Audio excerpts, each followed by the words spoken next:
So yeah, this week in the tech world, in tech news, the biggest news is probably Google I/O. So in case you didn't know what Google I/O is, it's basically an annual event held by Google. It's where they announce or update their services or softwares and occasionally hardware as well. Like this time they announced their new budget-oriented smartphone, Pixel 3a. And so here are some of the biggest announcements during the events, and let's just dive right into it. So the first announcement is what most people are anticipating, the Pixel 3a. So what's the deal? It starts at $399, so it's kind of like a mid-tier budget-oriented smartphone as opposed to its bigger brother, Pixel 3, released late last year. It's in a more premium segment, and unlike other mid-tier or budget smartphones, the main focus of the Pixel 3a is actually the camera. So the camera on the Pixel 3a is the same camera found on its bigger brother, Pixel 3, which is arguably the best overall quality smartphone camera. And surprisingly, it's also still got a headphone jack, which is pretty rare in 2019. And what does the lower price give up? Well, so first off, there's no water resistance. And secondly, there's no wireless charging. And obviously, the final point is it comes with lower specs. So essentially, they have taken a different route as it gives you the best smartphone camera for around $400, which is very, very appealing. And another hardware announcement is Nest Hub Max by Google. So basically, their whole Google Home line or their smart home appliances has been rebranded to the Google Nest umbrella. So the $299 Nest Hub Max is kind of like a combination of security camera, smart display, loudspeaker, all in a single gadget. And it can also perform facial recognitions to bring personalized features or services for each and every one of your family member. And the facial data is stored locally, so there's no privacy issues. And the next up is the newer version of Android. So Android Q now has got a beta 3, so you can download it to test it out if you have Pixel phones.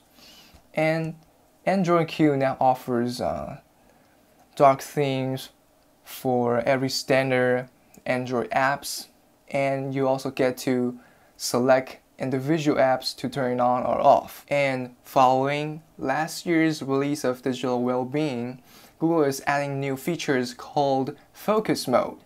Instead of the wind down mode that grays out the screen, Focus Mode lets you select the particular apps that you want to avoid using during a certain period of time, and only disable those. And family will soon be able to link accounts between parents and kids, so parents can set those app limitations and see what apps their kids are spending the most time on. Android will soon offer live caption for all videos, whether it's in your camera roll, it's on an app, on web, or even video chats, or even phone calls. So it can transcribe in real time. So it'll be really beneficial to people who have a hard time hearing, or for people who are in the public. So they want to keep the volume down while also trying to understand what the video is talking about, which is really, really cool. So Project Mainline. Project Mainline is sort of an evolution of Project Treble implemented a few years back. Starting with Android Q, Google will begin releasing software updates directly through the Play Store, and instead of waiting on phone manufacturers or carriers. Google says the new system of updates will now be in module that will help tackle specific parts of the phone. such as media components for camera bugs. And that means faster updates and less bugs. We all know that Google tracks our locations all the time, and Google is now trying to minimize that by trying to implement a new thing called incognito mode for the Google Maps. So you can have more privacy while searching on the Google Maps. And then it's the Google Lens. So Google Lens is getting some updates from last year, such as being able to contextualize a restaurant menu or information on a piece of paper. And this year, Google says Lens can search for exact dishes on menu and pops up the photos of that dish based on Google Maps information to show you just how it looks before you order, so you don't accidentally order some weird dishes that you don't eat and waste money. Anyway, so you can also point the camera at the receipt to bring up a calculator to add tips, and then split the bills, and you can also point it at a foreign text, a foreign sign, to listen to text-to-speech live translation. Hey, remember Google Duplex from last year? That AI that sounds just like human and can make reservations on your behalf. So how can I help you? Hi, I'm calling to book a women's haircut for a client. I'm looking for something on May 3rd. Sure, give me 1 second. Sure, what time are you looking for around? At 12 p.m. We do not have a 12 p.m. available. The closest we have to that is a 1:15. Do you have anything between 10 a.m. and 12 p.m.? Depending on what service she would like. What service is she looking for? Just a woman's haircut for now.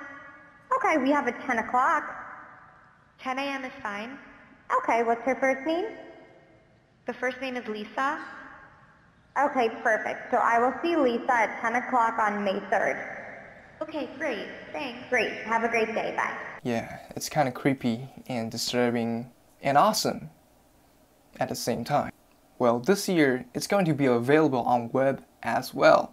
So Google says it can retrieve your information on the web and navigate through the web for you to book other things like car rentals or movie tickets.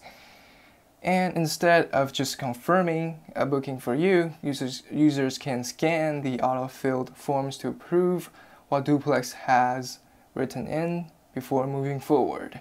And all of this is just one step forward to make Google Assistant more capable overall. And so that about wraps it up. And now we'll just wait for Pixel 4 in October. And this has been Ben, and we'll see you later.